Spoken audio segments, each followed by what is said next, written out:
পানিহাটি বিধানসভা এলাকায় অনুষ্ঠিত হল প্রধানমন্ত্রী নরেন্দ্র মোদীর জনপ্রিয় রেডিও কর্মসূচি মন কি বাত শোনার বিশেষ উদ্যোগ। রবিবার এই কর্মসূচিতে উপস্থিত ছিলেন কেন্দ্রীয় মন্ত্রী ডক্টর সুকান্ত মজুমদার।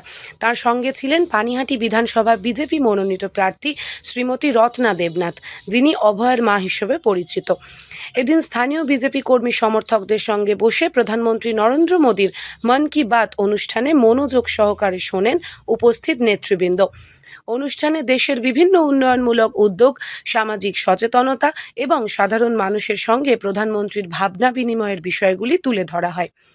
এই কর্মসূচিকে ঘিরে এলাকায় বিজেপি কর্মী সমর্থকদের মধ্যে এক উৎসাহ দেখা যায়।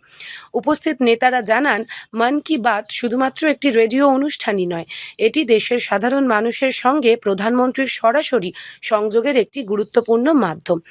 কেন্দ্রীয় মন্ত্রী সুকান্ত মজুমদার এদিন কর্মীদের সঙ্গে কথা বলেন এবং সংগঠনের বিভিন্ন দিক নিয়ে আলোচনা করেন। পাশাপাশি আসন্ন নির্বাচনের প্রেক্ষিতে দলীয় কর্মীদের সংগঠিতভাবে কাজ করার বার্তাও দেন বলেই জানা গিয়েছে। স্থানীয় নেতৃত্বদের মতে এই ধরনের কর্মসূচি মানুষের মধ্যে সরকারের বিভিন্ন উদ্যোগ সম্পর্কে সচেতনতা বাড়াতে সাহায্য করে এবং দলের কর্মী সমর্থকদেরও আরও সক্রিয় করে তোলে। ইনফোপালস বেঙ্গল।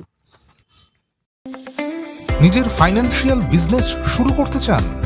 ভারতের টপ ব্যাংকিং ও ফাইন্যান্স সেক্টরের সঙ্গে পার্টনার হওয়ার সুযোগ এখন আপনার হাতের মুঠোয়। Low refundable investment, high profit, wide product range, সাথে full end to end support. সময় কিন্তু সীমিত। এখনই যোগাযোগ করুন 7003571225 লিমিটেড অফার আজই অ্যাপ্লাই করুন। Start your own financial business today. প্রচুর জনসমর্থন, তারা সত্যি ভয়ে রয়েছে। একটা থ্রেড কালচার চালান আমাদের মাননীয় মুখ্যমন্ত্রী, সেটা থেকেই থ্রেড কালচারের মধ্যেই পড়েছে আমাদের পানিহাটিটা। কারণ একটা ঘোষ পরিবার, পুরো পরিবারতন্ত্র এখানে এতদিন ধরে রয়েছেন এবং তিনি এলাকায় একটা ভয়ের বাতাবরণ সৃষ্টি করে রেখেছেন।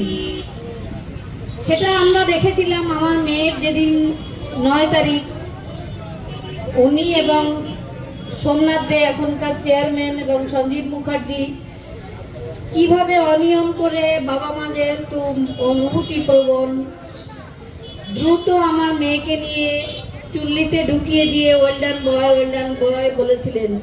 এটাও থ্রেড কালচারেরই একটা অংশ এবং আমার মেয়ের মৃত্যুর যে আমরা বিচার পাওয়ার, সেটা যাতে আমরা না পাই, তদন্ত তথ্য প্রমাণ লোপাটের, এটাও একটা পার্ট। তো আপনারা সবাই জানেন, কিন্তু আমি আজকে যেটা বলবো, মেয়ের বিচার আমার আদালতেই হবে। আপনারা আমাকে ভোট দেবেন না, আপনারা নিজেদের দাবি তুলে ধরবেন। আমি জিতলে পানিহাটি জিতবে, পানিহাটি জিতবে মানে গোটা পশ্চিমবঙ্গ জিতবে।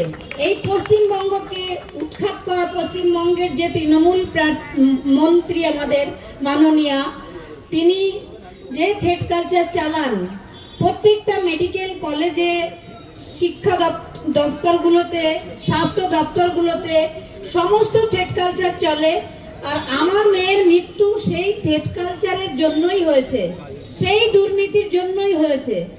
আমার মেয়ে যে দুর্নীতির পেন্ডুলামের একটা বাক্স খুলে দিয়ে গেছে, তার সেই দুর্নীতি আমি দমন করব। এটা আমার এই কেন্দ্রীয় মন্ত্রীকে পাশে নিয়েই আমার আবেদন থাকবে এনাদের কাছে। সেই দুর্নীতিতে কি আছে, কি এমন আছে যে একটা মেয়ে অন ডিউটি অবস্থায় তার প্রতিষ্ঠানেই খুন করা হলো? সেই দুর্নীতি তো আমাদের বার করতেই হবে। তারপরে রইল আমাদের পানিহাটির যে অব্যবস্থা। আমি এতটা জল দিয়ে হেঁটে এলাম, এখন কিন্তু বর্ষাকাল নয়, তবুও জল। তার মানে কোনো দিনও ওইখানকার জল বন্ধ হয় না, সবসময় রাস্তায় জল থাকে। মানে ওটাই পানিহাটি, জল দিয়ে হাঁটি আর কি আমরা। তো কেন এটা হবে? কেন ড্রেনেজ ব্যবস্থা ভালো থাকবে না? কেন এলাকা দুর্গন্ধময় হবে? এগুলো আপনারাই অভিযোগ করবেন। আমি সেই বার্তাটা নিয়ে বিধানসভায় যাব এবং পানিহাটিকে একটা রোল মডেল করব।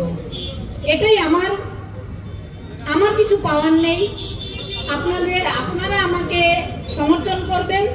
আমার দেওয়ার আছে অনেক কিছু আপনাদের দেওয়ার আছে, কিন্তু আমি আমার মেয়েকে হারিয়ে ঘরে আমার কিছুই পাওয়ার নেই, কারণ মেয়ে যা রেখে গেছে তা দিয়ে আমরা বেঁচে থাকতে পারবো। কিন্তু সাধারণ মানুষের এই যে দুর্দশা, তার জন্যই আমার লড়াই। মেয়ের বিচার আদালত থেকে আমি পাবই, কিন্তু আপনারা যা দুর্দশাগ্রস্ত, আপনাদের কথাটা আমি যেন বিধানসভায় পৌঁছাতে পারি, তার জন্য আপনারা আমার হাতটা শক্ত করবেন আপনাদের ভালোবাসা দিয়ে। আপনাদের আমি কৃতজ্ঞ থাকবো। তবে ভয় পাবেন না, একদম ভয়কে জয় করতে হবে আমাদের, তবেই আমাদের সফলতা আসবে। নমস্কার সবাইকে, ধন্যবাদ।